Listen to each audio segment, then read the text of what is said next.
So in this video, I'm going to talk about the 3 most common exercise mistakes I come across when people are trying to lose the belly and get a six-pack. And this may well go against what you've seen your favorite TikTok and Instagram influencers do, and it may also go against what you're currently doing. The last point will likely surprise you the most. Now, before we begin, hit like, and if you're new here, hit subscribe and the bell to stay up to date with all things fat loss. To get abs, you need to be focused on losing fat. To lose fat, you need to be in a calorie deficit. Any form of exercise that you do requires time and effort in order to expend calories. Much more time and effort than simply not eating the amount of calories that you hope to burn. Now, HIIT is something that promises fat burning, fat loss, and afterburn, and all of these claims are either false or hugely exaggerated. If exercising at high intensities, your body switches to burning more carbohydrates as it needs more energy very quickly, and carbohydrates are metabolized quicker to provide energy for movement, which is why this happens. In terms of fat loss, the calories you expend during a HIIT workout will only lead to fat loss if you're in a calorie deficit. If you then go and consume more calories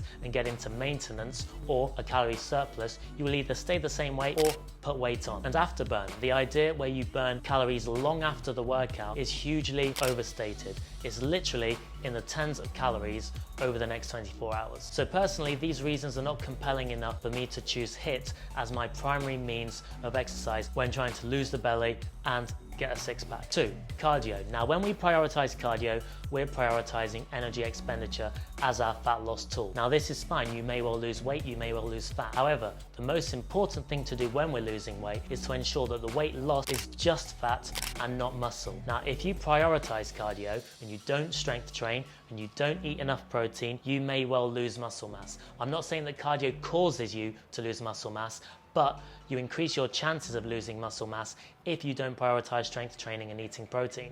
Now, this may lead to a skinny, fat appearance, something that I've experienced in the past, and something that you do not want. Also, cardio can stimulate hunger and make you want to eat more, something we do not want when we're trying to lose fat, as managing hunger makes it much easier to not eat more. Abdominal exercises. If we want abs, we want to reduce fat. We cannot spot reduce fat, so doing exercises in specific areas will not burn the fat in those specific areas. You may well feel a burn, but that's because you're stimulating the muscle and making it tight. Now, the muscle may experience growth, but the fat may well remain, particularly if you're not in a calorie deficit, not eating enough protein, and not strength training.